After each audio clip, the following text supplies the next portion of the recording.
gbé ohùn yín sókè sí Ọlọ́run. Let's magnify his name. Ẹ jẹ́ ká mọ rírì orúkọ rẹ̀. Let us celebrate him. Ẹ jẹ́ ká yìn ín lógo. Let us appreciate him Ẹ jẹ́ ká gbé e ga. for all that he said to do for Fún us. gbogbo tó ṣetán láti ṣe fún For wa. what God is said to do in your life. Fún ohun tó ṣetán láti ṣe nínú ayé rẹ. Are you thanking him? Ǹjẹ́ ò ń dúpẹ́ lọ́wọ́ rẹ̀? Are you thanking him? Ǹjẹ́ ò ń dúpẹ́ lọ́wọ́ rẹ̀? Enter into his gate with Wọ ẹnu thanksgiving ọ̀nà rẹ̀ pẹ̀lú and ọpẹ́ into his court with praise. àti àgbàlá rẹ̀ pẹ̀lú ìyìn. Register yourself in the presence of Jẹ́ the kó mọ̀ Lord pé ó wà lọ́dọ̀ rẹ with your heart of thanksgiving this pẹ̀lú morning. ọpẹ́ rẹ láàárọ̀ yìí. Thank you for bringing me here again Bàbá mo today. pẹ́pẹ́ mú mi wá síbí lónìí. Thank you because I know you are set to deliver me. Bàbá mo mọ̀ pé ẹ ṣetán láti tú mi Thank sílẹ̀. you because I know you are set to avenge for me. Mo mọ̀ pé ẹ ṣetán láti gbẹ̀san fún mi. And you will bless my soul by this service. Ẹ ó sì bùkún ọkàn mi pẹ̀lú ọ̀rọ̀ Thank yìí. you for everything that you have said to do. Bàbá mo dúpẹ́ fún ohun tẹ́ ṣetán láti ṣe. I connect myself to your program in Mo this service. sọra mi pọ̀ mọ́ ètò yín ní òwúrọ̀ Let yìí. your agenda for my life come to pass. Ẹ jẹ́ kí ìpinnu yín kó ṣẹnu ayé mi. In the name of Jesus Ní orúkọ Christ. ńlá Jésù. Thank you, sweet Holy Spirit. Ẹ̀mí mọ́ Ọlọ́run mo As dúpẹ́. your word come forth, Tí ọ̀rọ̀ yín ṣe ń jáde. speak forth your word Ẹ unto bá wa us. sọ̀rọ̀ yín. Let the spirit of your word, Ẹ jẹ́ kí ẹ̀mí ọ̀rọ̀ yín let it gain entrance into our kó wọnú heart ọkàn wa lọ. and give us understanding Ẹ of fún wa your ní word. òye ọ̀rọ̀ yín. In the name of Jesus Orúkọ Christ. ńlá Jésù. Sweet Holy Spirit, Ẹ̀mí mọ́ Ọlọ́run. reach out unto your people individually Ẹ bá gbogbo ènìyàn tó wà níbí sọ̀rọ̀. and let the counsel of God for this meeting come Ẹ to jẹ́ pass. kí ìpinnu yín fún ìpàdé yìí kó di In mímú the ṣẹ. name of Jesus Ní orúkọ Christ. ńlá Jésù. So shall it be. Bẹ́ẹ̀ ni ó. Amen. Àmín. Amen. Àmín. Your hands together for Ẹ Jesus. pàtẹ́wọ́ fún Jésù. And please take your seat. Ẹ jókòó níwájú rẹ̀. Welcome to 2021, Ẹ káàbọ̀ sọ́dún 2021. your year of supernatural turnaround. Ọdún àyípadà rere yín. Congratulations. Ẹ kú oríire. Amen. And Àmín àti amen. àmín. Faith secures fulfillment of prophecies. Ìgbàgbọ́ ló máa ń jẹ́ kí àsọtẹ́lẹ̀ kó ṣẹ. That is the theme for this month. Àkórí ọ̀rọ̀ wa fún oṣù yìí rèé. And the anchor scripture is in Luke chapter 1 verse 45. Ẹsẹ̀ bíbélì rẹ̀ la rí nínú ìwé Lúùkù orí kìíní ẹsẹ̀ karùndínláàdọ́ta. Blessed is she that believeth, Alábùkún fún ẹni tó gbàgbọ́. for there shall be the performance Nítorí pé a ó múṣẹ of the things that God has told her. àwọn ohun tí Ọlọ́run sọ fún un. Every word of God for you for this year, Gbogbo èròǹgbà Ọlọ́run fún ọ fún ọdún yìí. none of them will fail in your Kò sí life. ìdí òjá kulẹ̀ lórúkọ Jésù. In the name of Jesus Christ. Lórúkọ ńlá Jésù. And the running theme for our Sunday services in the month of February Àkórí ẹsẹ̀ ọ̀rọ̀ tá a fi ń bára wa sọ̀rọ̀ ní ọjọ́ Sunday. has been engaging the power of faith for fulfillment of prophecies. Lílo agbára ìgbàgbọ́ láti mú jẹ́ kí àsọtẹ́lẹ̀ kó ṣẹ. And we are considering the part 3 À ń wọ apá kẹta rẹ̀ in this service. nínú ìsìn yìí. What is prophecy? Kí ni àsọtẹ́lẹ̀? Prophecy is the unveiling of God's plan Àsọtẹ́lẹ̀ ni títú àwọn ìpinnu Ọlọ́run and purpose àti ètò rẹ̀ for a people fún àwọn ènìyàn or an individual. àbíkẹ́ fún èèyàn kan. Prophecy is the unveiling of God's plan Àsọtẹ́lẹ̀ ni ṣíṣe àwárí and purpose èròǹgbà Ọlọ́run for a people or an individual. fún àwọn ènìyàn àbí fún ènìyàn kan. In the name of Jesus Christ, the plan of God for your life for this year will surely come to Èròǹgbà pass. Ọlọ́run fún ayé rẹ̀ yóò di mímú ṣẹ. But how powerful are prophecies? Báwo ni àwọn àsọtẹ́lẹ̀ ṣe lágbára tó? What makes prophecies to be powerful? Kí ló jẹ́ kí àsọtẹ́lẹ̀ kó ní agbára? Number one, Àkọ́kọ́, because God speaks according to his almightiness and not according to our limitedness. Ọlọ́run máa ń sọ̀rọ̀ bó ṣe pọ̀ tó kì í ṣe bí àwa ṣe ní ìdíwọ̀n. We said prophecies are the unveiling of God's plan. A sọ wípé àsọtẹ́lẹ̀ jẹ́ ṣíṣe àtúpalẹ̀ ètò Ọlọ́run. Prophecies are God's word Àsọtẹ́lẹ̀ ó jẹ́ ọ̀rọ̀ Ọlọ́run unto his people. sí àwọn ènìyàn rẹ̀. And what makes prophecy to be very powerful Kí wọ́n ló ń jẹ́ kí àsọtẹ́lẹ̀ kó ní agbára? is because prophecies are the word of God and God do speaks according to his almighty. Àsọtẹ́lẹ̀ ó jẹ́ ọ̀rọ̀ Ọlọ́run, Ọlọ́run sì máa ń sọ̀rọ̀ bó ṣe tóbi tó. God speaking to Abraham in the Bible in the book of Genesis. Ọlọ́run bá Ábúráhámù sọ̀rọ̀ nínú ìwé Genesis. After that he has surrendered Isaac and was about to slaughter him as being instructed. Lẹ́yìn by tó God. ti jọ̀wọ́ Ísáàkì ọmọ rẹ̀ tó ṣetán láti fi rúbọ. And the voice of God came. Ẹ̀mí Ọlọ́run ọ̀rọ̀ Ọlọ́run wá jáde. He said, by myself pé nípa tara mi have I sworn ni mo ti búra that in blessing I will bless you. pé nínú ìbùkún mo bùkún ọ. Because there is no other greater name torí pé kò sí ẹni tó tún tóbi ju ọlọ́run lọ than the name of God. ju orúkọ ọlọ́run lọ. He said, by my name pé nípa orúkọ mi have I sworn. ni mo ti búra. A man can sworn in the name of in a higher name. ènìyàn ẹlẹ́ran ara ó lè fi orúkọ tó tún lágbára ju òun tìka lára rẹ̀ búra. Mo fi orúkọ bàbá mi búra. that I swear to you on my father's grave. Like my people from Ondo State, Ikale, Ayilala. àwọn èèyàn mi láti ìlú Oǹdó wọ́n ní àìlàlà. Because they saw that name as a powerful name. nítorí pé wọ́n rí i pé orúkọ yìí ó tún lágbára ju àwọn tìkára wọn lọ. And to the children of God, when a matter is so present in your heart and you are so serious, you say, Ọlọ́run mo fọlọ́run sẹ́rí. gẹ́gẹ́ bí ọmọ ọlọ́run tí ọ̀rọ̀ bá kà ọ́ láyà tó bá dé ìpele kan ó sọ pé mo wá fi orúkọ There ọlọ́run is ṣẹ̀rí no fún ọ. any other name ṣùgbọ́n kò wá tún sí orúkọ kan that is greater and superior than the name tó of tún God. wá lágbára tó ga ju orúkọ ọlọ́run lọ. So when God speaks, nígbà náà tí ọlọ́run bá ń sọ̀rọ̀ He speaks according to His almightiness, ń máa ń sọ̀rọ̀ bó ṣe lágbára tó. not according to your limitedness. kì í sọ̀rọ̀ báwa ṣe ní ìdíwọ̀n. When the angel delivered the message to Mary, the mother of Jesus, nígbà tí áńgẹ́lì ọlọ́run jẹ́ iṣẹ́ fún Màríà ìyá Jésù the mother of Jesus said, how will this be? ó béèrè pé báwo ni kíní yóò ṣe rí. Saying it that I am a virgin rí i pé wúndíá ni mí and I know no man. ó sì tí ì mọ ọkùnrin. He said the power from on high will ó ní overshadow you. agbára tòkè wá yóò bà lé ọ. Hallelujah. ẹ̀kẹ́ hallelujah. When the message was given to Sarah, nígbà tá a jẹ́ iṣẹ́ fún Sárà the Bible said she was hearing from the back of the door. ó She ń was gbọ́ láti ẹ̀yìn fèrèsé. me at this age, èmi lẹ́yìn ọ̀hún tí mo ti dán gbó I will conceive and bring forth a male child. wọ́n wà á lóyún wọ́n wà á bímọ ọkùnrin. If you are deceiving me, I won't deceive tẹ́ myself. ẹ bá ń tàn mí wọn ò ní tanra mi. Because of the limitedness of man, nítorí pé ènìyàn ní ìdíwọ̀n. she knows that she has crossed the age of menopause. ó mọ̀ wípé òun ti kọjá ìpele tí ó lè bímọ. But the Bible says with God, bíbélì sọ pé ṣùgbọ́n sí ọlọ́run all things ohun gbogbo are possible. ní ṣíṣe. Mark chapter 10 ìwé máàkù orí kẹwàá and verse 27. ẹsẹ̀ kẹtàdínlọ́gbọ̀n. With God, pẹ̀lú ọlọ́run all things ohun gbogbo are possible, ní ṣíṣe. including your own thing. àti ohun ti dẹ́. So whatsoever thing that God has spoken concerning you for this year, ohunkóhun tó lọ́run ti sọ nípa rẹ lọ́dún yìí. because He has spoken according to His almightiness, nítorí bó ti sọ̀rọ̀ ní bó ṣe pọ̀ tó. that word will surely come to pass. ọ̀rọ̀ yìí yóò wá sí ìmúṣẹ náà yé In the rẹ. name of ní Jesus. orúkọ Jésù. What makes prophecies to be very, very important? kí ló jẹ́ kí àsọtẹ́lẹ̀ kó lágbára. Number 2, èkejì. God speaks according to His infinite wisdom. ọlọ́run máa ń sọ̀rọ̀ nípa òye rẹ̀ tí ò nídìíwọ̀n. He speaks according to His surpassing wisdom ó máa ń sọ̀rọ̀ nípa òye rẹ̀ tí kò ní ìdíwọ̀n. to perform whatsoever thing that He láti says. ṣe ohun gbogbo tó bá sọ pé òun yóò ṣe. Anything that God has said, He has the ability to do it. ohunkóhun tí ọlọ́run bá sọ pé òun yóò ṣe ó ní ipá láti ṣe é. That is why you are called Jehovah. ìdí gan rèé tá a fi ń pè ọ́ ní That is Jèhófà. why we are called ìdí Jehovah. rèé tá a fi ń pè ọ́ ní Jèhófà. What you say you will. ohun tó sọ pé ó ṣe ó ṣe. That is what you are òun called. gan ló ṣe. That is why you are ìdí called. rèé tá a fi ń pè ọ́ ní Jèhófà. He speaks according to His surpassing í wisdom. máa ń sọ̀rọ̀ nípa òye rẹ̀ tí ó ga ju tẹ̀yìn èèyàn The lọ. way of God is not the way of man. ọ̀nà ọlọ́run kì í ṣe ọ̀nà ènìyàn. And the wisdom of God surpasses every other wisdom. òye ọlọ́run ó ju òye ènìyàn lọ. You may not know how it will happen, o lè má mọ bí ó ṣe ṣẹlẹ̀. but the wisdom of God will bring it to pass. ṣùgbọ́n òye ọlọ́run yóò jẹ́ kó ṣẹ. And that's the reason why every word of prophecy is according to the wisdom of God. ìdí gan rèé tí ọ̀rọ̀ àsọtẹ́lẹ̀ máa ń wà gẹ́gẹ́ bí òye ọlọ́run. Praise the name of Jesus. ẹ̀yin Right? olúwa lógo. The book of Proverbs chapter 3 verse 19. ìwé òwe orí kẹta ẹsẹ̀ kẹta He said the kọkànlélógún. Lord by His wisdom hath founded the heart, ọlọ́run nípa òye rẹ̀ ló ti dá ayé. and by understanding àti pẹ̀lú ọgbọ́n He has established the heavens. ló sì fi dá ọ̀run.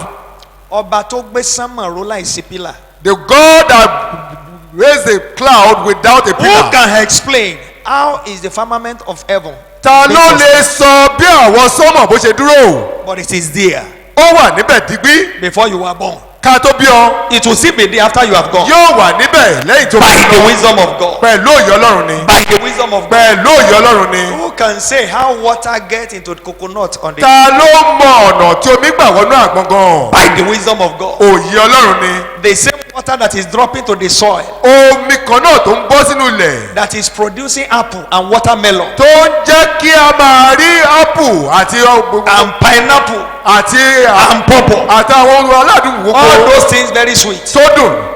That same water Omi yìí kan náà is what bitter leaf absorbs. òun gan ló rọ̀ sí ewúro tó fi korò. But everything about bitter leaf is bitter. Gbogbo ohun tó wà nípa ewúro ló korò. By the wisdom of God. Òye Ọlọ́run náà ni. Rain will be falling across there. Òjò máa rọ̀ nígbà And you kejì will be bíi seeing it. ẹ ó máa rí. And here there will be sun. Ó wàá rí tí òórùn rọ̀ By the fún. wisdom of God. Òye Ọlọ́run ni. God speaks according to his surpassing wisdom. Ọlọ́run máa ń sọ̀rọ̀ nípa òye rẹ̀ tí ò And that nídìí is wọn. the reason why you must see words of prophecy as powerful words. Ìdí gan rèé tó gbọ́dọ̀ rí pé àsọtẹ́lẹ̀ wọn lágbára. It's not according to the wisdom of man. Kì í ṣe pẹ̀lú òye èèyàn. According to the wisdom of God. Òye Ọlọ́run ni. Number 3, what makes prophecies to be powerful? Kí ló jẹ́ kí àsọtẹ́lẹ̀ kó lágbára? God speaks according to his ability to perform. Ọlọ́run á máa sọ̀rọ̀ pẹ̀lú agbára tó ní láti mú nǹkan ṣẹ.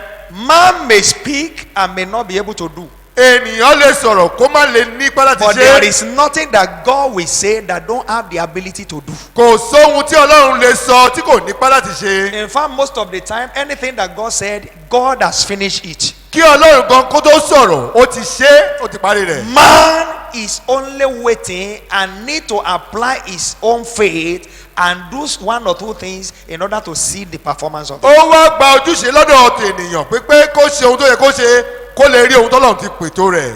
Isaiah 43 verse 13. Ìwé Àìsáyà orí He said kẹtàlélógójì before ẹsẹ̀ the kẹta. day was, Kí ọjọ́ tó dé, I am he, èmi ti wà. and there is none Kò sì sí ẹnìkan that can deliver out of my tó hand. lè gbà kúrò lọ́wọ́ mi. He said, and I will walk, Èmi yóò I will ṣiṣẹ́, work. wọ́n ṣiṣẹ́, and who shall let it? ta ni yóò sì jẹ́ kó má rí In the bẹ́ẹ̀. name of Jesus. Ẹ̀yin Anything Olúwa lógo. that God say, let it be, Ohun kó tọ́lọ́run bá ní pé kó rí bẹ́ẹ̀, it must be. ó gbọ́dọ̀ rí There bẹ́ẹ̀. is no devil that will say there must not. Kò sí èṣù tó lè sọ pé kò ní rí bẹ́ẹ̀. Where was the devil when God was saying, let there be light? Níbo ni èṣù gan wà nígbà tí Ọlọ́run sọ pé jẹ́ kí ìmọ́lẹ̀ kó Let wà. there be day, let there be Ẹ night. jẹ́ kí ìmọ́lẹ̀ ó wà, Let jẹ́ there kí be ọjọ́ wà, water. jẹ́ kí Let omi there wà, be this. kí àwọn ilé kó wà. The ability of God brought them into action. Agbára Ọlọ́run gan ló jẹ́ kó wá sí That ìmúṣẹ. same ability of God is able to do whatsoever thing that He has told you. Agbára Ọlọ́run yìí kan náà wà láti ṣe ohun tó ní òun ó ṣe fún ọ. And this year will be your year of fulfillment of prophecy. Ọdún yìí gan ni ó jẹ́ ọdún ìmúṣẹ In the àsọtẹ́lẹ̀. name of Jesus Lórúkọ la Christ. Jésù. In the name of Jesus Lórúkọ la Christ. Jésù. But very quickly, Ní kíákíá, how does faith facilitate fulfillment of prophecies? báwo ni ìgbàgbọ́ ṣe máa ń jẹ́ kí àsọtẹ́lẹ̀ kó ṣẹ? Faith is a principal requirement for the fulfillment of prophecies. Ìgbàgbọ́ ó jẹ́ ojúṣe pàtàkì fún àmúyẹ kí àsọtẹ́lẹ̀ kó Just as ṣẹ. the theme of the month, Gẹ́gẹ́ bí àsọtẹ́lẹ̀, faith secures the fulfillment of prophecies. ìgbàgbọ́ máa ń jẹ́ kí àsọtẹ́lẹ̀ kó ṣẹ. So how does faith facilitate the fulfillment of prophecies? Báwo ni ìgbàgbọ́ ṣe máa ń jẹ́ kí àsọtẹ́lẹ̀ kó ṣẹ? Through faith, Nípa ìgbàgbọ́, God sees your seriousness Ọlọ́run á máa rí i pé lóòótọ́ ó ṣe tán. and He measures your belief in His ability. Á sì máa ṣe ìdíwọ̀n bó o ṣe gbàgbọ́ nínú rẹ̀ tó. God measures our belief Ọlọ́run Ability. á máa by our faith. á máa ṣe ìdíwọ̀n bá a ṣe gbàgbọ́ tó. That's the nípa reason ìgbàgbọ́ why wa. the Bible said, man look at the outward appearance, Ènìyàn á máa wojú. but God looks at the intent of the heart. Ọlọ́run á máa wo ọkàn. God will measure your belief Ọlọ́run á máa wo ìgbàgbọ́ rẹ before He will do whatsoever thing for you. kó tó di pé ó ṣe ohun tí ó ní òun ó ṣe. Blessed is she that believeth. Alábùkún fún ni ẹni tó gbàgbọ́. What of the one that doesn't believe? Èyí tó bá gbàgbọ́ ńkọ́ Is not blessed. kò ní bùkún. That's the meaning of the scripture. Ìtumọ̀ ọ̀rọ̀ yìí So in rẹ̀. other words, for you to secure anything from God, Kó o tó rí ohun kan gbà lọ́dọ̀ Ọlọ́run. faith is a very, very important test Ìgbàgbọ́ ó jẹ́ àmúyẹ tó kọ́ gbọ́dọ̀ gbọ́ that gbà. you must Tó pass gbọ́dọ̀ ní before there can be fulfillment of prophecy. kí àsọtẹ́lẹ̀ kó tó di ṣíṣẹ. We saw it concerning the 10 spies that were sent to go and spy a land in the journey of the Israelites to the promised land. A rí nínú ayé àwọn tó lọ ṣe alamí ní ilẹ̀ Kénáánì. In Numbers chapter 13 from verse 26, Ìwé Númérì orí kẹtàlá Down to ẹsẹ̀ 33. kẹrìndínlọ́gbọ̀n. they went there, Wọ́n lọ síbẹ̀. they saw good things. Wọ́n rí ohun tó dára. They even brought of the fruit of the land. Wọ́n mú lára èso ilẹ̀ náà wá. The land is flowing with milk and honey. Ilẹ̀ yìí ó ń ṣàn fún wàrà àti fún oyin. But they put a clause Wọ́n wá fi kùdìẹ̀kùdìẹ̀ kan sí. Hallelujah. They said, but we will not be able to capture those wọ́n people. ní lóòótọ́ ilẹ̀ yìí dá ṣùgbọ́n a ò lè borí rẹ̀. Because they are giants. nítorí àwọn òmìnira wà ń bẹ̀. Don't let us risk our life. ẹ má yẹ ká fàyè wá ṣòfò. But Joshua and Caleb, Joshua àti Kálẹ́bù they brought good report. wọ́n wá mú ìròyìn dáadáa They wá. said, let us go at once ó ní jẹ́ ká lọ ní and kókó capture the land. ká lọ gba ilẹ̀ náà. The land is so good. ó ilẹ̀ náà dára. If you see the fruit of the land, tẹ ẹ bá rè sórí ilẹ̀ náà. see what we have brought. ẹ wo ìtàmúwánú rẹ̀. It's flowing with milk and honey. ó ń ṣọ̀mùwọ́n àti It's a land of enjoyment. ilẹ̀ ìgbádùn ni. God has taken it for us. Let us go at once. jẹ́ ká lọ gbà á. And because what those people, the 8 other people have said, and the 10 other people have said, nítorí pé àwọn èèyàn yòókù. God said they will not enter into the promised land. Ọlọ́run sọ pé wọn ò ní wọlé náà. But because of the faith of Joshua and Caleb, ṣùgbọ́n nítorí gbàgbọ́ Kálẹ́bù àti Joshua they were able to see the land. wọ́n wọ ilẹ̀ Kénáánì. So your faith is the principal test for you to see the fulfillment of anything from the Lord. ìgbàgbọ́ rẹ gan-an ní pàtàkì láti rí ìmúṣẹ ọ̀rọ̀ Ọlọ́run. What you don't believe, ohun tó gbàgbọ́ nù you rẹ̀ cannot become. o ò lè dì í. Whatever thing that you don't desire, ohun tó bá pòǹgbẹ rẹ̀ you don't deserve. o ò lẹ́tọ̀ọ́ sí. So your faith is a principal factor to the fulfillment of anything that God said. ìgbàgbọ́ rẹ ó ṣe pàtàkì láti gba ohun tí Ọlọ́run sọ. And what are other demands Kí for ni àwọn- prophecy to be fulfilled in kí ni our life? àwọn àmúyẹ yòókù láti rí àsọtẹ́lẹ̀. Aside from faith, which is a fundamental requirement. lẹ́yìn ìgbàgbọ́ Number 2, ìkejì. we must believe, continue to treasure up the prophetic words. a gbọ́dọ̀ máa ṣe ìwúrí nínú ọ̀rọ̀ Ọlọ́run tá a sọ síwájú. We must continue to treasure, a gbọ́dọ̀ máa pọ́n lé. to value it ká máa pọ́n lé. before it can come to pass in our life. kí ọ̀rọ̀ àsọtẹ́lẹ̀ kó lè ṣe láyé wa. Anything you don't value, you can never access. ohunkóhun tó o bá ṣe àpọ́nlé rẹ̀ o ò lè rí gbà. Anything that you value, you give it all what it will take for you ohun to tó o get it. bá ṣe àpọ́nlé nù rẹ̀ gan-an ló fún ní ohun tó bá gbà láti rí gbà. But what you don't value, ohun tó o ṣàpọ́nlé rẹ̀ if you are able to achieve, good. If you are not able, good. ohun tó o bá rí gbà déédéé tó o bá rí gbà. So tó o when bẹ̀rẹ̀ you sí- treasure any prophetic word, tó o bá bẹ̀rẹ̀ sí ọ̀rọ̀ àsọtẹ́lẹ̀ Ọlọ́run. you will give it all it takes ó until fún it lóhun comes tó to gbà pass. kó o lè rí gbà. Praise the name of Jesus ẹ̀yin Christ. Olúwa lógo.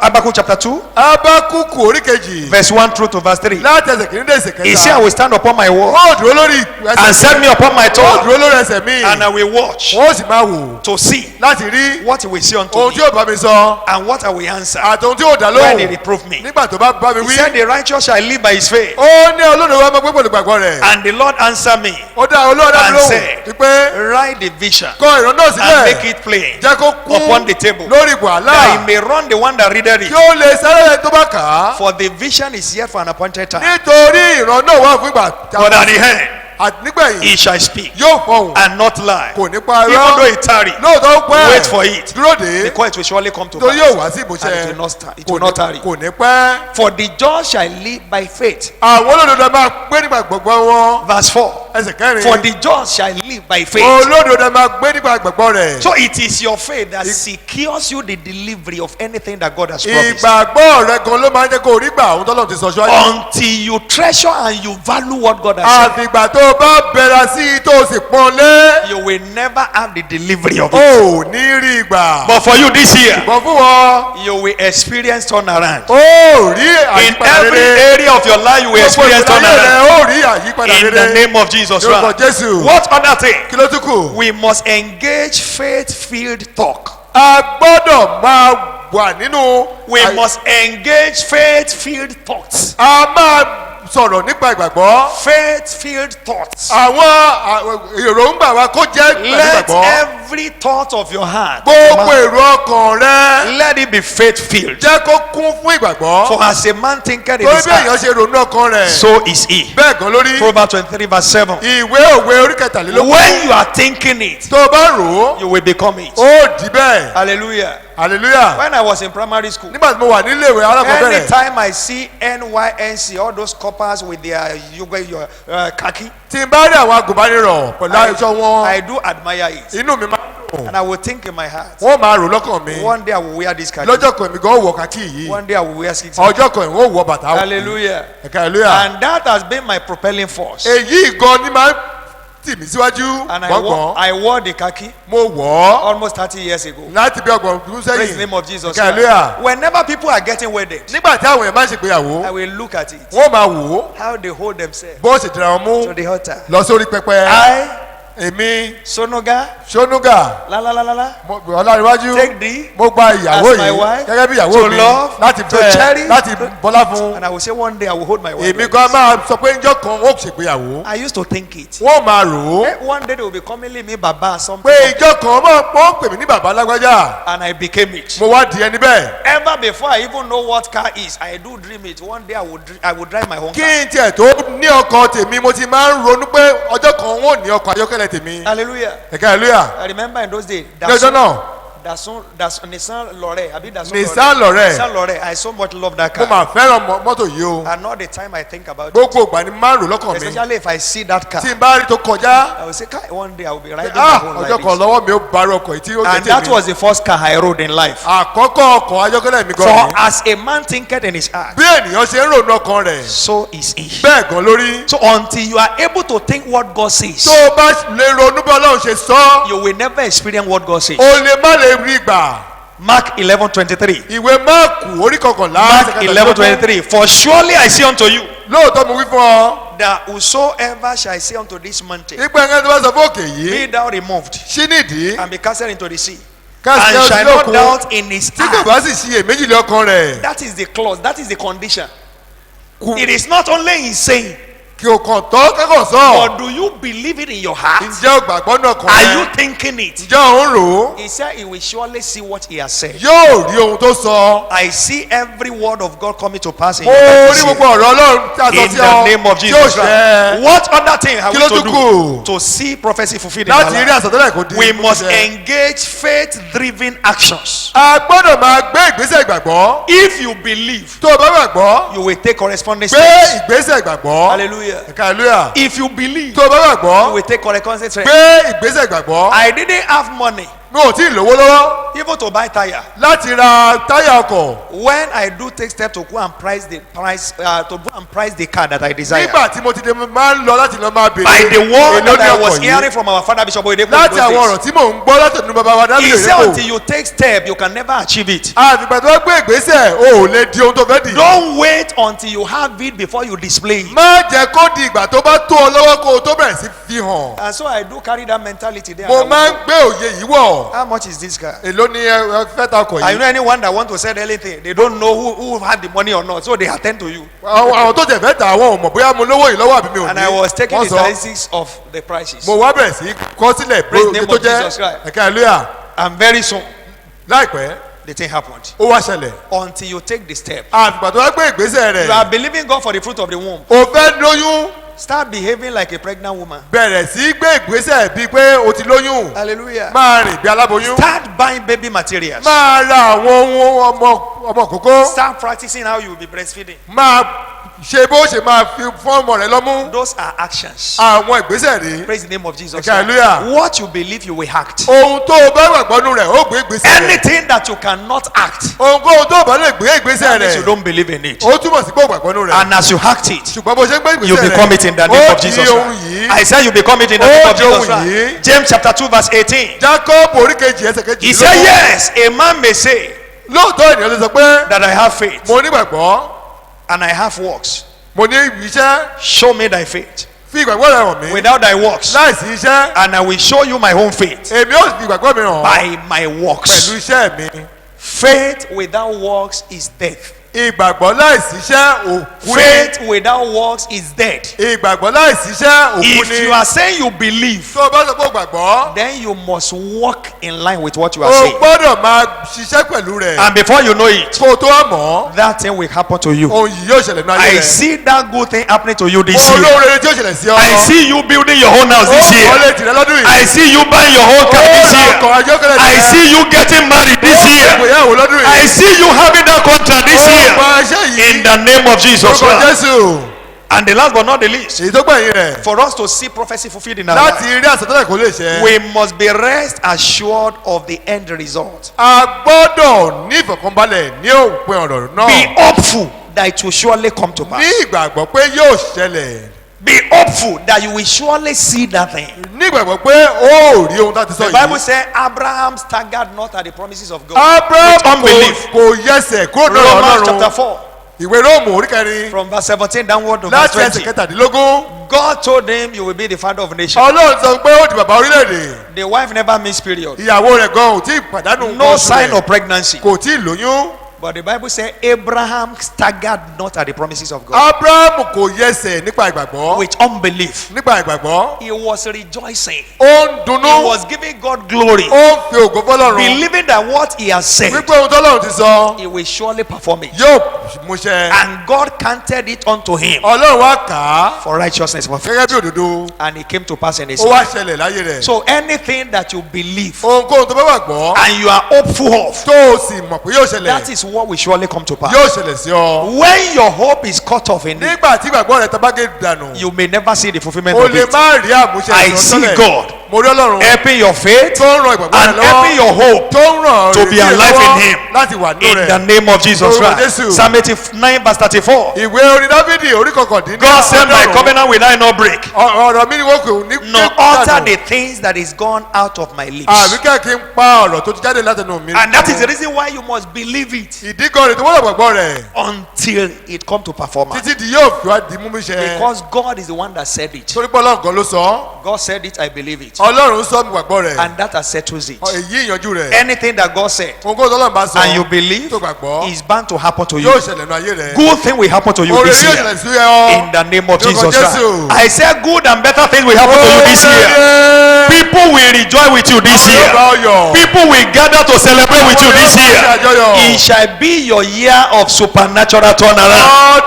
In the name of Jesus Christ. So don't look at the situation now. má wo ohun tó ń lọ kọjá báyìí. Don't look at the circumstances. má wo ohun tó ń ṣẹlẹ̀ báyìí. You may not look like it. o lè má jọ ẹni tá à ń sọ yìí. Bishop Oyedepo didn't look like a general overseer. bàbá wa Dáfídì Oyèdépò kò tiẹ̀ jọ alákòóso. He tó didn't ìdarí. look like somebody that everybody will now be making mention of his name all over the kò world. jọ ẹni tí gbogbo ènìyàn káàkiri àgbáyé yóò máa sọ orúkọ rẹ̀. But he believed in what God ó says. gbàgbọ́ ní Ọlọ́run. And he was saying it. ó ń rí i. And he was waiting ó sọ for ó the sì- fulfillment. ó sì retí And he ìgbà has tó become ṣẹ. it today. ó ti wá di ohun I yìí. used to say it. mo máa ń sọ That Bishop Oyedepo is greater than many presidents of many nations. pé bàbá Dáfídì Oyèdépò ó ju ààrẹ orílẹ̀-èdè ọ̀pọ̀ That is the fact. òótọ́ ọ̀rọ̀ yìí. Any president, the moment they come out of that power, lẹ́yìn tí ààrẹ bá parí sáà rẹ̀. in fact, many of them they cannot even manifest that glory again. ọ̀pọ̀ nínú wọn gan wọn ò lè fògo yìí hàn lẹ́yìn tó bá parí sáà wọn. Many of them they don't have their own private jets. ọ̀pọ̀ nínú wọn kò ní ọkọ̀ Those that ojú òfurufú have, ti those wọn. that have, they only have one. ọ̀pọ̀ tó ní ayé kan ṣo lọ́ní. God's servant is having more than 5. bàbá wa Dáfídì Today, Oyèdépò wọ́n to ní the glory of God. ju márùn lọ. And with a lot of things àti ọ̀pọ̀ ń. that even some president of nation didn't have. tí àwọn ààrẹ orílẹ̀-èdè mìíràn gan ò ní. Because God said it. torí pé Ọlọ́run sọ. And he believed it. ó gbàgbọ́ nù rẹ̀. And he waited ó sì dúró dè to see the fulfillment. ìgbà tí ó ṣe. And God did not disappoint him. Ọlọ́run wà lójú The tì. same God that did not disappoint our father, Ọlọ́run Bishop tó dojú ti bàbá that Dáfídì same Oyèdépò. God will not disappoint you this year. In the name of Jesus Christ. Lift up your hand unto God Gbé where ọwọ́ you are rẹ sókè sí seated Ọlọ́run. and say, Lord, empower sọ my pé faith. bàbá ẹran gbàgbọ́ mi lọ́wọ́. Lord, empower my faith. ẹran gbàgbọ́ mi By lọ́wọ́. your spirit, nípa mímọ́ yìí. empower my faith. ẹran gbàgbọ́ mi lọ́wọ́. Let my faith be more ẹ alive jẹ́ kí gbàgbọ́ mi kó wà in your word. nọ̀rọ̀ In yìí. the name of Jesus Lord Christ. Jesus. Baptize me afresh this morning ẹ fi baptism with the spirit of faith ẹ̀mí gbàgbọ́. and help me to always believe whatsoever ẹ thing jẹ́ that you kí say, gbàgbọ́ ní ohun tẹ́ sọ bá so that I sọ. can see the performance of Kí your lè word in yóò my ọ̀rọ̀ life. tẹ́ ti sọ. Thank you, precious Bàbá mo Father, dúpẹ́. because it is my year of fulfillment. torí ọdún Even beginning from this week, láti ọ̀sẹ̀ yìí. every of your word will come to pass gbogbo ọ̀rọ̀ yín yóò ṣẹ. in my life, nínú ayé mi. and your name shall be orúkọ glorified. yín náà sì ṣe lóko. As you have said it, bẹ́ẹ̀ ṣe sọ. so shall it be for bẹ́ẹ̀ lẹ́ you. ò rí. In the name of Jesus Lórúkọ Christ. Jésù. Clap your hands together for ẹ Jesus. pàtẹ́wọ́ fún Jésù. Today also doubles as our covenant day of vengeance. òní náà ní ọjọ́ májẹ̀mú ìgbẹ̀san wa. And I want you to know mo fẹ́ kó o mọ̀ that God is interested in avenging for his children. pé Ọlọ́run fẹ́ gbẹ̀san fún àwọn ọmọ rẹ̀. God is interested in avenging for you. Ọlọ́run ó nílò ó fẹ́ gba ẹ̀san fún ọ. And until the God of vengeance show up, àfìgbà tí Ọlọ́run ẹ̀san bá búyọ. the wicked ones may never give up over your life. àwọn ẹni bí wọn ò ní jáwọ́. Like I said in the first service, gẹ́gẹ́ bí mo sọ ní ìsìn àkọ́kọ́. you don't beg the wicked ones to leave you alone. ó mà ní bí àwọn ẹni bí pé kó fi ọ́ lẹ̀. The quickest way for the wicked one to surrender you is when they see vengeance. ọ̀nà tó yá jù fún wọn láti túwọ́ lọ́rùn rẹ ni pé tí ọlọ́run bá fi ẹ̀san sórí ayé wọn. Praise the Lord. ẹ̀ka hallelujah. Our father Bishop Oyedepo told us of that testimony many years ago. bàbá wa Dáfídì Oyèdépò sọ ẹ̀rí kan fún wa. How some people, as the church began to wax stronger and stronger in Raji Oba, nígbà tí ìjọ ọlọ́run tó bẹ̀ sí gbòòrò ní Rájí Ọba. and everything about Raji Oba that time was winners. tó wá jẹ́ pé gbogbo nǹkan tó wà ní agbègbè Rájí Ọba wínà ní. And we were told that some men, they conspired together and they were holding meeting. They want to kill Bishop Oyedepo. àwọn kan wá pé bíríkítì wọn pé jọ wọn fẹ́ pa bàbá Dáfídì Oyèdépò. This world is full of cruelty and wickedness. ayé tá a wà yóò kún fún ọ̀pọ̀ They are ìbínú. not doing business together. ó jọ ṣe kò gbàgbọ́. Oyedepo didn't buy anything from them. kò on mà bá credit. wọn ra nǹkan kò ra nǹkan lọ́wọ́ wọn o. He didn't take over their kò property. mà gbàyàwó lọ́wọ́ wọn o. Then what is the problem? kí wá gan-an ni. And unknowingly to Bishop Oyedepo that some people are holding meeting to kill him. bàbá ago mọ̀ pé nǹkan tẹ̀ ń gbèrò ìkà. He was doing his own ó ń bá iṣẹ́ ọlọ́run as lọ. God has sent him. kẹ́bọ́ náà ṣe rán. And he said one by one, ọ̀kọ̀ọ̀kan their children begin to die. ọmọ wọn bẹ̀rẹ̀ sí kú ọwọ́ bá Without àwọn ènìyàn sickness. burúkú yìí láì ṣàìsàn. All of a sudden, they are lójijì just dying. wọ́n kàn ń kú.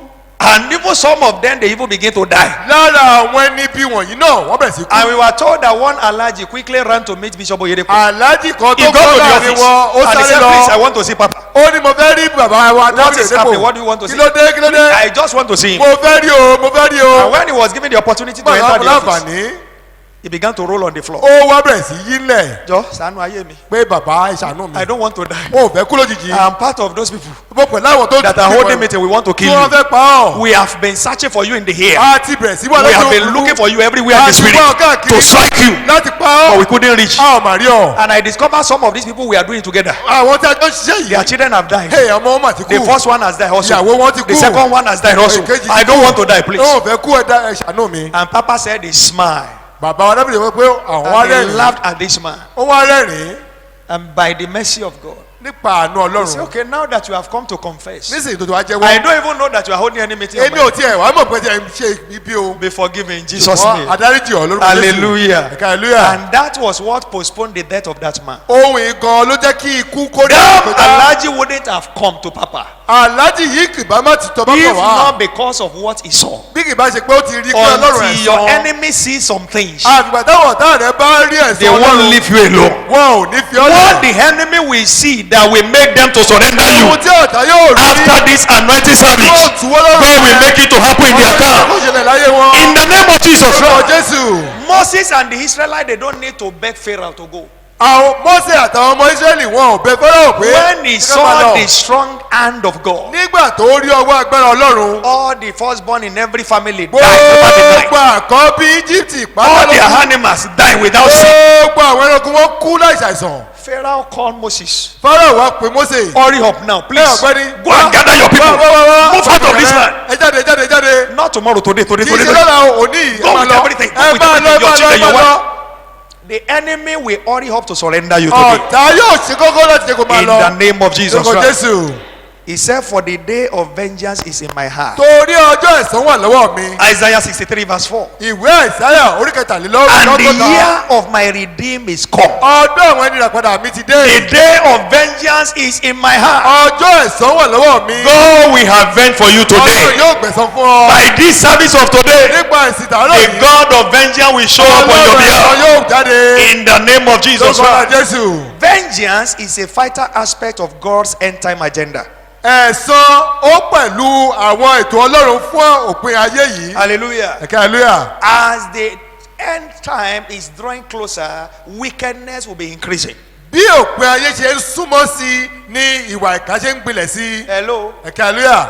As small in age as I am, there Bí are mo many ṣe things kéré that tó is lọ́jọ́ happening. yìí. There are many things that are happening now that I would never believe can happen in my lifetime. ọ̀pọ̀ ohun ló ń ṣẹlẹ̀ ní ayé òde òní tí wọn gbàgbọ́ pé yóò lè ṣẹlẹ̀. Kidnapping people kí a máa gbé èèyàn gbowó because of money, nítorí owó. and they will still kidnap some of people and collect some millions and still kill them. ọ̀pọ̀ ọgbà wọ́n á ti tún gba owó wọ́n á tún pa àwọn ẹni yìí. What is the joy? kí wá ní ayọ̀ tó What wà are they nù rẹ̀. deriving?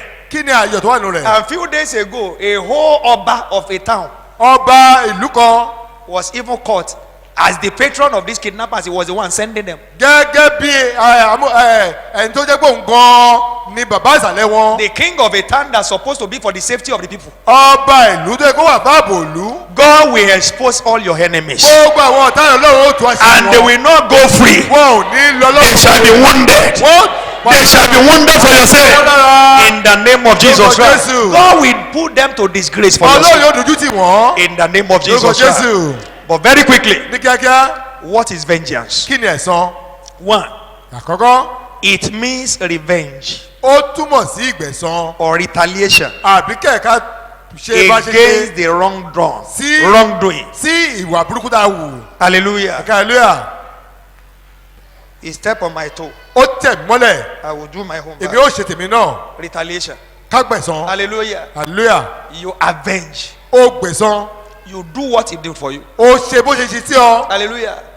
Giving, repaying evil for evil. ká máa fi ibi dá padà fún ibi. Hallelujah. hallelujah. Even though the Bible says we should be praying for our enemies. lóòótọ́ bíbélì pé máa gbàdúrà fáwọn ọ̀tá wa. But prayer is in two sides. ọ̀nà méjì ni Twofold. ọ̀nà méjì ni àdúrà wa. There are positive, there is negative. èyí tó jẹ́ ojúlówó àti òdì rẹ̀ tún wà. Oh Lord, let my enemy repent. Let him have a change of mind. Let him have a change of ọlọ́run mind. jẹ́ kí ọ̀tá mi jẹ́ kó ronú But padà. when you get to certain tó level, bá dé ìpele kan. oh Lord, Ọlọ́run. let my enemy suffer lu ọ̀tá mi pa. for everything that he's fún doing. gbogbo tó ń ṣe yìí. Yorùbá ní ńgbà tí a bá ní ọmọ mọ́pa mi, bó bá yẹ ọmọ mọ́pa rẹ̀ ló máa ń when kọ́. it gets to a stage you will tell a Praise the name of child Jesus don't kill Christ. yourself. When you have given the grace to your enemy to repent and he tó doesn't bá repent, fún ọ̀tá rẹ̀ then láǹfààní let him suffer. láti ronúpìwàdà. anything that somebody want to happen to you, let that person also experience it. ohun tí èèyàn bá gbèrò rẹ̀ sí ọjọ́ kó rú rẹ̀. There is no sin in that. kò sí What ẹ̀sìn is nínú rẹ̀. vengeance? kí ni àìsàn. Exposing the nakedness of your enemy. ká máa tú ọ̀tá rẹ̀ sí òò. God will expose the nakedness of your enemy. ọlọ́run yóò tú ọ̀tá rẹ̀ sí òò. In the name of Jesus Lórúkọ Christ. Jésù. Isaiah 47 and verse 3. ìwé àìsáyà orí kẹtàdínláàdọ́ta. God speaking here.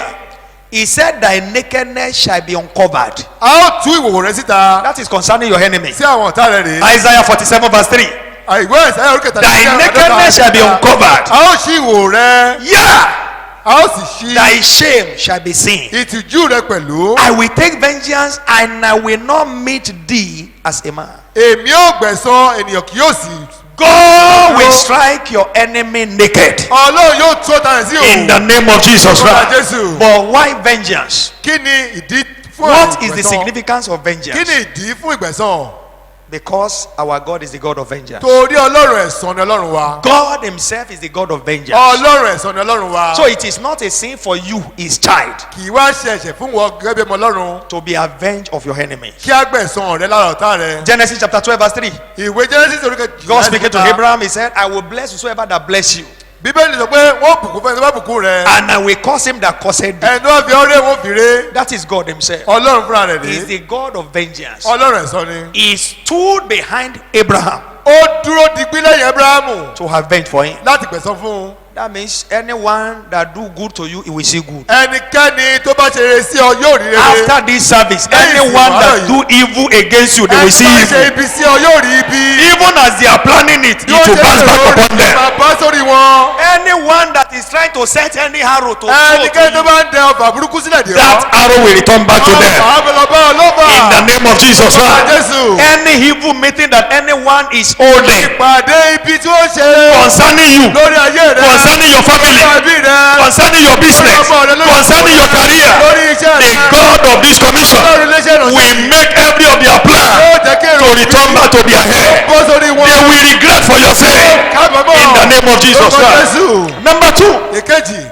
why vengeance? kí ni ìdí fún ìgbẹ̀san? Jesus taught us to pray vengeance prayer. Jésù gan ó kọ́ wa bí a ṣe ń gbàdúrà ẹ̀san. Hallelujah. hallelujah. Luke chapter 18. ìwé Lúùkù orí kejìdínlógún Let's start from verse 1.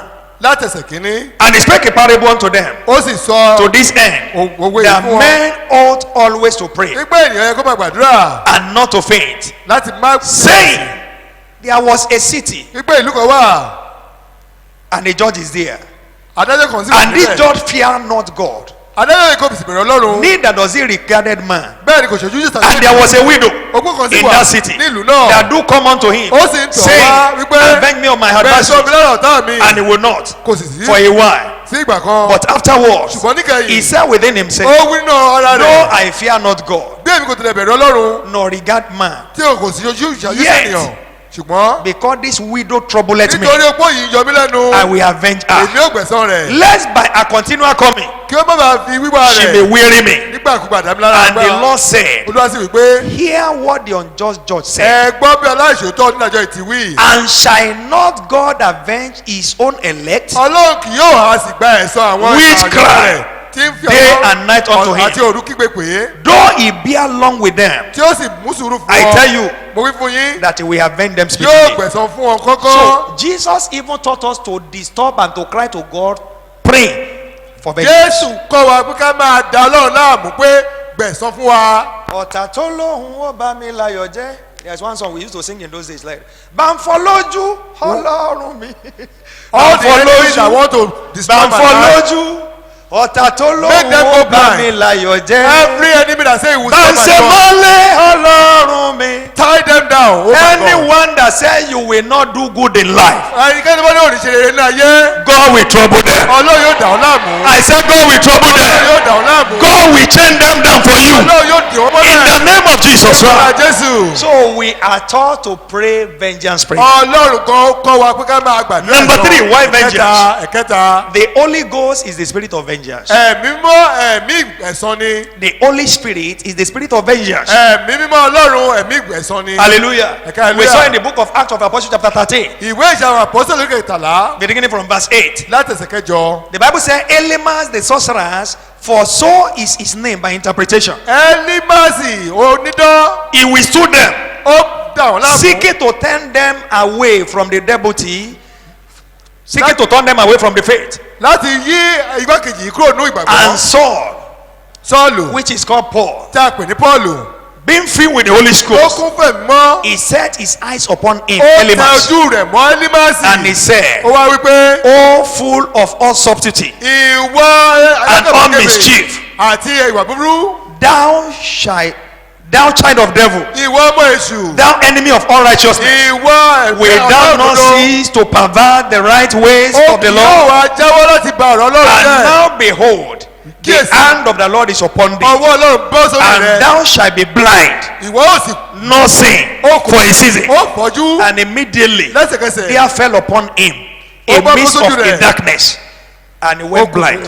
òkùnkùn ó And he sì went blind. ó sì di afọ́jú. Paul was filled with the Holy Ghost, Pọ́ọ̀lù kún fẹ̀mí mọ́ and he rained vengeance. ó wá He tú decreed ó blindness tú ẹ̀san upon sórí this, ẹlímàsì upon Elymas, sórí ẹlímàsì who was trying to hinder people from accepting ẹni the tó gospel. bá di àwọn èèyàn lọ́nà láti má So gbàgbọ́ anyone that want to hinder you in your journey of destiny, ẹni tó bá di ẹ̀ lọ́nà the anger of the Lord will strike them. ìbínú ọlọ́run yóò bọ̀ sórí wọn. As God caught Elymas with bí blindness, ọlọ́run ṣe fi your enemies will go blind for your sake. ìlú ẹlímàsì Some of them they will go lame for your sake. wọn kò rọ They ọlọ́run will not be able to go out again. ó rọ lọ́wọ́ rọ In lẹ́sẹ̀ the name of Jesus Lórúkọ Christ. Jésù. Number 4, ẹ̀kẹ́rin it is our redemptive right ó jẹ́ ogún ẹ̀rí tiwa to nípa invoke ìyàpadà vengeance láti tú upon the wicked. láti tú ìdájọ́ sórí àwọn It is ọ̀tá your wa. redemptive right ó jẹ́ as a ogún child ẹ̀rí of wa God gẹ́gẹ́ bí to invoke vengeance ẹni ìràpadà ọlọ́run upon the wicked. láti tú Psalm 149 ìwé orin and verse Dáfídì 6. He said, let the high praise jẹ́ kí ìyìn tó of ga God ọlọ́run be in their kó mouth, wà lẹ́nu wọn and a two-edged sword àti ìdálójú méjì to execute vengeance láti tú ìdájọ́ upon the heathen. sórí àwọn ẹni To execute vengeance láti tú ìdájọ́ upon the heathen. sórí àwọn ẹni So bí by redemption, nípa ìgbàgbọ́ nípa anyone that ìyàpadà is doing evil for any child of God, ẹnikẹ́ni tó bá ṣe ibi sọ́mọ ọlọ́run that person is expected to carry evil. ó yẹ kóun náà forí kó ibi Praise the name of Jesus Christ. hallelujah Isaiah chapter 3 verse 10. ìwé àìsáyà orí kẹta ẹsẹ̀ The kẹwàá Bible says, say unto the righteous, sọ fún olódodo it shall be well with yóò him, dára fún and wọn he shall eat the fruit of his ó sì lips. jèrè iṣẹ́ ọwọ́ rẹ̀ But say unto the unrighteous, sọ fún aláìṣòdodo it shall not be well with kò him. ní dáa fún That is the scripture. It's Bíbélì not my sọ, word. bíbélì ló sọ So don't deceive yourself. má tọrọ rẹ jẹ If you keep calm, tó o bá káwọ́ gbéra you will waste your life, ó fà ayé rẹ ṣòfò ní and your destiny will be wasted. ayé But for you, The hand of God ọwọ́ Ọlọ́run by the anointing nípa agbára is ọ̀rọ̀ delivering you from their hand yóò tú today sílẹ̀. in the name of Jesus Lórúkọ Christ. Jésù. Remember, rántí o until vengeance was invoked upon the Egypt, àfìgbà tí a tú ẹ̀sọ́ sọ́ra Íjíbítì the Israelites will not let go. àwọn ọmọ Ísírẹ́lì àtú wọn sílẹ̀. Everyone that is doing any evil against your life, ọgbẹ́ni tó ń ṣe ibi sí ayé the rẹ̀ vengeance of the Lord will answer in their account. àìsàn Ọlọ́run yóò dá I said the vengeance of the Lord will answer in their account in the name of Jesus Christ. In the name of Jesus Christ. So vengeance is putting an end to wickedness of the wicked. ẹ̀sán ó jẹ́ pé ó tó gẹ́ fún iṣẹ́ It ibi is putting an end to the wickedness of the wicked one. mímú òpin dé bá iṣẹ́ ibi And every wickedness against your life, gbogbo iṣẹ́ ibi sí ayé rẹ̀ the God of this commission Ọlọ́run léṣẹ́ ìránṣẹ́ yìí will return those wickedness upon those that send it yóò today, dápa sórí àwọn tó fi ránṣẹ́ and they will surrender you. wọ́n jọ̀wọ́ In rẹ̀ the name of Jesus lórúkọ Christ. Jésù. Take note of this, kíyèsí eléyìí o that without vengeance, pé láìsí ẹ̀san you will never experience comfort in life. o ò ní rí ìfọ̀kànbalẹ̀ nínú ayé You will never experience comfort without o vengeance. lè má rí ìfọ̀kànbalẹ̀ nínú ayé The book of Jeremiah chapter 30. ìwé Jeremáyà orí ọgbọ̀n Jeremiah chapter 30 Jeremáyà orí ọgbọ̀n and verse 16. ẹsẹ̀ kẹrìndínlógún Therefore, nítorí all they that devour thee shall be devoured, and all thy adversaries, gbogbo àwọn ọ̀tá rẹ̀ every one of them, olúkúlùkù wọn they shall go into tí captivity. yóò lọ sí ìgbèkùn And they that spoil thee, àti àwọn tí ó they shall be spoiled. yóò di kíkó And all that prey upon thee, àwọn àwọn tó fi ọ́ ṣe will ìjẹ́ I give for a prey. ní èmi ò fi ṣe That is the word of God.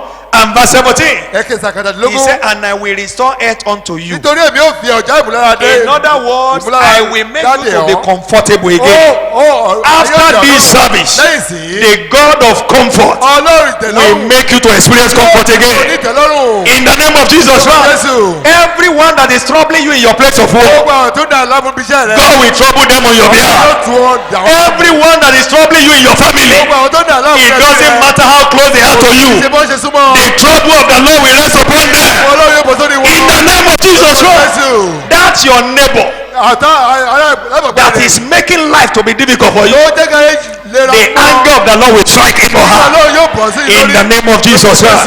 So without vengeance, láìsí ẹ̀san there can be no comfort. o ò lè rí But by the ìtura anointing of this morning, ṣùgbọ́n nígbà òróró àárọ̀ yìí vengeance will happen in the camp of your enemy, ẹ̀san yóò dáhùn láàbù and you will begin to experience comfort. ó sì máa rí In the name of Jesus Christ. Jésù In the name of Jesus Christ. Jésù To secure vengeance, láti rí ìgbẹ̀san what are the things that we need to kí ni mo do? ní láti ṣe To secure God's vengeance on our láti behalf, rí ìgbẹ̀san Ọlọ́run what must I do? kí ni mo ní láti ṣe Number one, ìkíní you must cry out to God in prayer. ké pe Ọlọ́run Pray for vengeance. máa gbàdúrà fún ìgbẹ̀san Psalms 94 from verse 1 to 4. ìwé orin Dáfídì Oh Lord God, àádọ́ta to whom vengeance Àádọ́rùn-ún. belongeth. Oh God, Ọlọ́run to whom vengeance ẹ̀jẹ̀ belongeth. àsán jẹ́ tirẹ̀ Show thyself. jẹ́wọ́ ara rẹ̀ Lift up thyself. gbé ara rẹ̀ sókè Thou judge of the heart. ìwọ olùdájọ́ ayé Render a reward to the proud. jẹ́ kí àwọn agbéraga kan rí He said, ìgbìmọ̀ rẹ̀ Lord, how long shall the wicked? Ọlọ́run How long shall the wicked triumph? báwo ni àwọn níbi How long shall they utter and speak out things? tí ó bá gbéraga And all the workers of iniquity boast themselves. àwọn níbi wọ́n sì gbéra wọn ga Lord, arise Ọlọ́run dìde and show yourself fi ara rẹ̀ as hàn the God of vengeance. Ọlọ́run ẹ̀san Over my dead body, will she conceive? àfìgbà tí n bá kú ni ó lè bímọ láyé Then you need to cry to God. ìwọ gan o wá ní láti gbàdúrà When sọ́lọ́run God show himself, pé tí Ọlọ́run bá jẹ́wọ́ ara rẹ̀ she will not need to die before you kò conceive. nílò kó kú kó tó rí God will put him to shame before she Ọlọ́run dies. yóò dojú tì kó tó rí pé ó wá rí pé When you conceive tó bá ti lóyún and you give birth tó wá bímọ lójú rẹ̀ and she hears, tó wá gbọ́ that hypertension will kill her.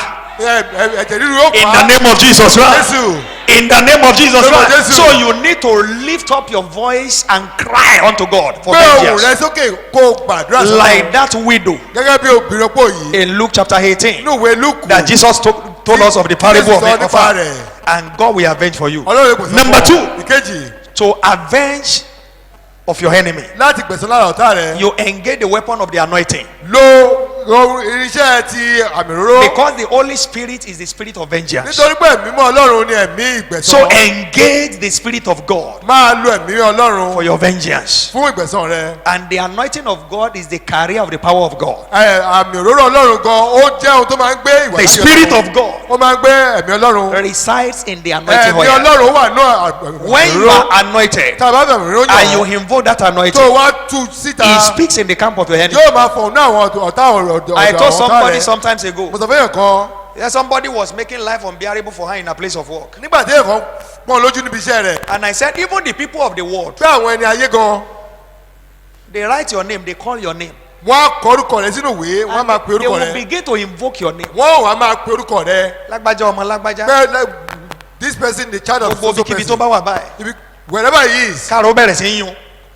may he know discomfort Káàró bẹ̀rẹ̀ sí máa ta. may he experience discomfort And as they are saying, it will be happening. bí wọ́n ṣe ń sọ wọ́n máa rí bẹ́ẹ̀ They can be saying it in the Kenya, wọ́n lè máa sọ nílùú kẹ́nẹ́ and that person is in US. kẹ́ni ìwà nílùú òyìnbó They will invoke it, wọ́n sọ and it will happen. yóò máa I ṣẹ said, if the people of the dark world can do that, nígbà tí àwọn ẹni òkùnkùn bá lè ṣe how léyìí much more we children of light? àwa ọmọ ìmọ́lẹ̀ wa ń kọ́ All power belongs to our Father. ó gba agbára wọ̀ lọ bàbá wa I said, write the name of that person kọ orúkọ ẹni yìí on a piece of paper. sínú ìwé Every day, lójoojúmọ́ anoint máa fi àmì ró by the power of the anointing, pẹ̀lú agbára by òróró the power yìí of the Holy Ghost. pẹ̀lú agbára òróró Wherever you may be now, kíbi tó bá wà I báyìí said, say whatever you want, máa sọ ohun tó bá wá and you will see it happen. ó rí tí ó ṣẹlẹ̀ sí If you believe in what you tó are bá wà saying, ìwọ́nú rẹ̀ praise the name of Jesus Christ. ẹ̀yin olúwa ló There kù. is power in the anointing, enough of religiosity. ó tó kòkò máa ṣe Many of us, ẹ̀sìn we have anointing oil, we only keep it at home. It's even dusty. ọ̀pọ̀ nù wa a ní àmì òróró We don't use it a ní òróró tó ti because we agbára are fún ignorant of the àdìrò power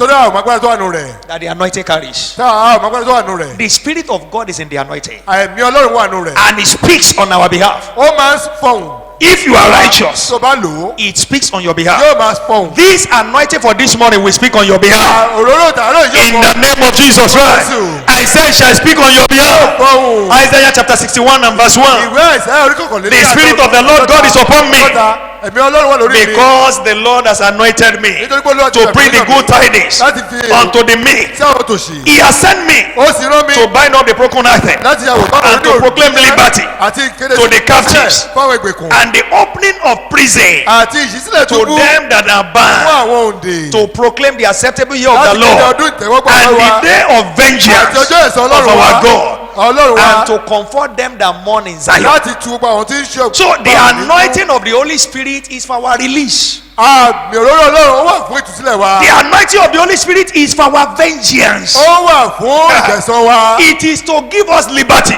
ó wà láti tú wa sílẹ̀ Anyone that say you will not be free, Ẹnikẹ́ni God will tó put them ò into ní captivity. tẹ̀síwájú, Ọlọ́run yóò tú dè wọ́n In the mọ́lẹ̀. name of Jesus Lórúkọ Christ. Jésù. In the name of Jesus Lórúkọ Christ. Jésù. By the anointing of today, nípa òróró tààrọ̀ yìí every wickedness of the wicked ones gbogbo ìwà burú àwọn over your lórí life ayé rẹ is coming to an yóò end. dópin I said it's coming to an yóò end. dópin. In the name of Jesus Lórúkọ Christ. Jésù. Psalm 79, Psalm 7 and verse 9. ìwé orin dáfídì orí kejì ẹsẹ̀ He kẹsàn-án. said, oh, let the wickedness of the wicked come to an end, kí àwọn ìgbà burú àwọn níbi kó but dópin establish the just. ẹ sì fi ìdá wọn olódodo múlẹ̀. God is establishing you Ọlọ́run today. yóò fi dìdí rẹ múlẹ̀. And every wickedness of the wicked ones against your life, gbogbo ìwà ẹni bí against your lórí destiny, ayé rẹ is coming to an end yóò today. dópin. In the name of Jesus Christ. Jésù. The Bible said the righteous shall flourish bíbélì sọ pé àwọn olódodo yóò máa gbòòrò as a palm tree. gẹ́gẹ́ bí igi After ọ̀pẹ. this anointing service, lẹ́yìn ìsìn yìí you begin to flourish. ó máa gbòòrò sí Your destiny will begin to flourish. Ó máa ṣe rere Your sí. family will begin to flourish. Your business will begin to flourish. Your health will begin to flourish. But as for your enemies, gbọ́dọ̀ àwọn ọ̀tá rẹ they will not know peace again. ní mọ ìgbà I said they will not know peace again. ilé làbíà The God of this commission Ọlọ́run iléeṣẹ́ will make life to be uncomfortable for them. ayé ni wọ́n lára Wherever they might have made any covenant ibikíbi tó ti jọ gbìmọ̀ with your name, pẹ̀lú orúkọ rẹ that covenant will catch fire today. ìgbìmọ̀ yìí I said that covenant will catch fire today yóò bàjẹ́ and will back back upon them. yóò bọ́ sórí wọn In the name of Lórúkọ Jesus Christ. Jésù. Rise up to your feet Lórí ẹsẹ̀ rẹ. and bring your bottle of oil.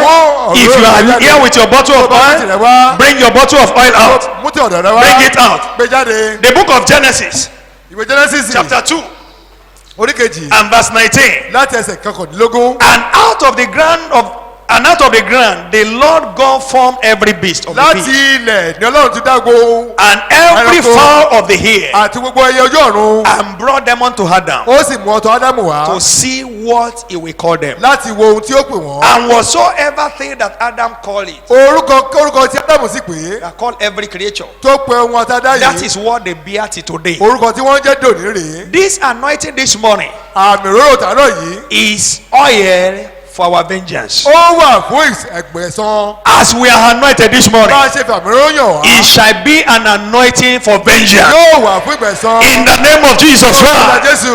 wherever they are doing any evil against your wọ́n life, ti ṣe ibi sáyé rẹ̀. the vengeance of the Holy Ghost will answer on your behalf there. sọ ọlọ́run yóò dáwọ́ In the name of Jesus Christ, Jésù. as you are anointed this morning, òróró yàn ọ́. the speaking power àrò of the Holy Ghost àmì ọlọ́run that is in the tó wà oil náà will begin to speak on your behalf in the camp of your enemy. In the name of Jesus Christ, whatsoever thing that they have conspired owó ló ti pè mọ́. against your life, it will backfire upon them. It will backfire upon them. In the name of Jesus Christ, begin to speak even to that oil in your hand. Begin to speak to the oil in your hand. Father, in the name of Jesus, as I'm anointed this morning, every wickedness against my life, against my marriage, against my business, against my family, Father, let it bounce back upon those wicked ones. In the name of Jesus Christ, every activity of the wicked now against my life, let it backfire upon them today. In the name of Jesus Christ, every wickedness of the wicked one against my children, against my wife, against my husband, let it bounce back upon every wicked one. In the name of Jesus Christ, show yourself as the God of vengeance on my behalf by this anointing this morning, and let every wickedness of the wicked one against my life and destiny, let it come to pass. Let it come to an end. Let it come to an end. Expose the nakedness of every of my enemies. Put them to shame on my behalf, wherever they might be, whether in my village, whether where I'm living, whether in my place of work, whether where I'm living. Lord, expose their nakedness and put them to shame for my sake. In the name of Jesus Christ. Thank you, precious Father. Take all the glory and honor. Lift up your bottles of heaven. Father, in the name of Jesus, we invoke your spirit into the content of the bottles that are lifted up to you this morning. Let your Holy Spirit possess the content of this oil in the name of the Father, the Son, and of the Holy Spirit. Spirit of vengeance, possess the content of these bottles. And by faith, we turn it to anointing for vengeance in the name of Jesus Christ. In the name of Jesus Christ. The same power of God that is avenging for this commission, the same power of God that is avenging for our father Bishop David Oyedepo, let that same power, let it avenge for everyone under this meeting today in the name of Jesus Christ. Therefore we sanctify the oil in the name of the Father, the Son, and of the Holy Spirit. Now place a tip of your finger into it and straight to your forehead. Begin to decree. Begin to decree. What do you want to see? What do you want to see happen in the camp of your enemy? Everyone that is sitting on my contract, let the fire of God, let it catch up with them now. Everyone that is sitting on my marital destiny, let the vengeance of the Holy Ghost, let it speak now on my behalf. Everyone that is working any act of wickedness against my life, against my family, against my marriage, against my children, Father, let your fire, let it locate them now. Let your fire, let it afflict them now on my behalf. Anything and whatsoever thing that they are planning for me, let them carry it by their head. Let them carry it with their head. In the name of Jesus Christ, every evil that anyone is planning for me, let it pass back on their head. Let it backfire upon them. In the name of Jesus Christ, every arrow that they are trying to shoot against me, against my wife, against my children, let that arrow backfire. Let arrow backfire even upon them. In the name of Jesus Christ, Lord, avenge of me. àwọn ọ̀tá mi. and let me have comfort ẹ jẹ́ kí n from ní henceforth ìtura. in the name of Jesus Lord Christ. Jesus. Lift up your hand ẹgbẹ́ wọn and begin sílẹ̀. to appreciate him. ẹ̀mọ̀ rí ọlọ́run. Lift up your hand and begin to appreciate him. If you believe that God has done it for you, ọlọ́run ti ṣe. you are entering into your season of comfort. fóun wá àsìkò. No more oppression. kò sí No more oppression. kò sí ìdààmú No mọ́. more oppression. kò sí ìdààmú mọ́. Every oppression of the oppressed one, gbogbo ìdààmú àwọn. back to them ó now. bọ́ sórí wọn. In the name of Jesus Christ. Jésù. Thank you, precious Father. àdúpẹ́. In Jesus' most precious name. lórúkọ Jésù ṣe é bí. Let all the eyes be closed. ṣe ojú àdídì.